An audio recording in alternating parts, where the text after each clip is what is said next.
첫 소식입니다. 최근 한국 교회가 코로나 위기 속에서 미래 선교를 어떻게 준비해야 하는지 논의하는 방콕 설악 포럼이 열렸습니다.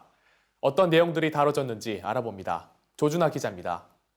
최근 현장 선교사, 선교단체 리더, 선교학 교수, 지역교회 목회자 등이 참석한 가운데 경기도 화성시에 위치한 GMS 본부에서 방콕 설악 연석 포럼이 개최됐습니다. 방콕 설악 포럼은 선교 현장 중심의 이슈들을 다루기 위해 처음 시작됐습니다. 선교사들의 모임 자체가 그렇게 현장에 있는 모임 자체가 위로나 격려 모임은 돼도 선교사들에게 도움을 줄 만한 그런 모임이 많이 있는 것은 아닌 것에 대한 대화들을 나누고 뭔가 한국 선교사들이 전문적으로 뭘 배울 수 있는 포럼이 있으면 좋겠다. 우리가 서구 선교의 패러다임을 답습해 왔는데 이거 우리한테 잘 맞지도 않거니와 이게 지금 서스테이너블 하지도 않지 않느냐. 비서구 교회하고 함께 할 수 있는 그런 새로운 선교 모델을 우리가 좀 찾아봐야 되는 거 아니냐. 코로나19 시대에 보는 전통적 선교의 회고와 전망이라는 주제로 열린 올해 포럼에서 한철호 선교사는 포럼 리뷰 시간을 통해 코로나 이후 변화된 삶의 환경에 창의적 도전을 통해 새로운 미래를 창조해 나가는 겸손한 용기와 지혜가 필요하다고 말했습니다. 코로나보다 더 대단한 일도 있었다. 1차 세계, 2차 세계가 끝나면서 선교가 다 뒤집힌 경우도 있고 1450년대 흑사병으로 유럽 교회가 다 무너졌고 그럼에도 불구하고 또 그것 때문에 다시 종교개혁이 일어나고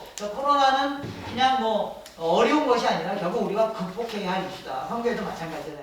이후 총김 대표와 손창남 선교사가 구체적인 논의를 위한 발제를 이어갔습니다. 총김 대표는 새로운 하나님의 선교 모델은 하나님의 형상에 뿌리를 둬야 한다고 말했습니다. 우리는 하나님의 선교에 참여하는 것에 있어서 어떻게 전진할 수 있을까? 요컨대 새로운 하나님의 선교 모델은 임하고 대에 뿌리를 두지 않으면 안 된다. 우리가 하나님의 형상으로 그리고 하나님을 닮은 존재로 창조되었다는 사실은 우리가 살아계신 하나님에 의해 창조되었다.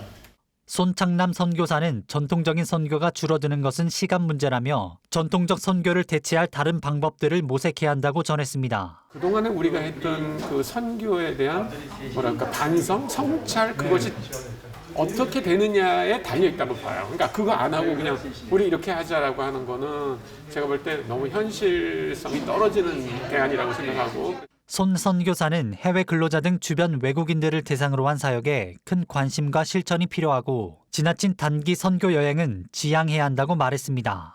또한 선교사라는 정체성을 갖지 않고 선교를 감당하는 풀뿌리 선교 모델에 대한 투자 확대도 필요하다고 전했습니다. 이러한 발제 내용들을 바탕으로 의제가 구성됐습니다. 40년 전으로 시계를 돌려 한국 교회가 선교를 새롭게 시작한다면 무엇을 다르게 할 수 있는지 등의 의제 가운데 포럼 참석자들은 논의를 이어갔습니다.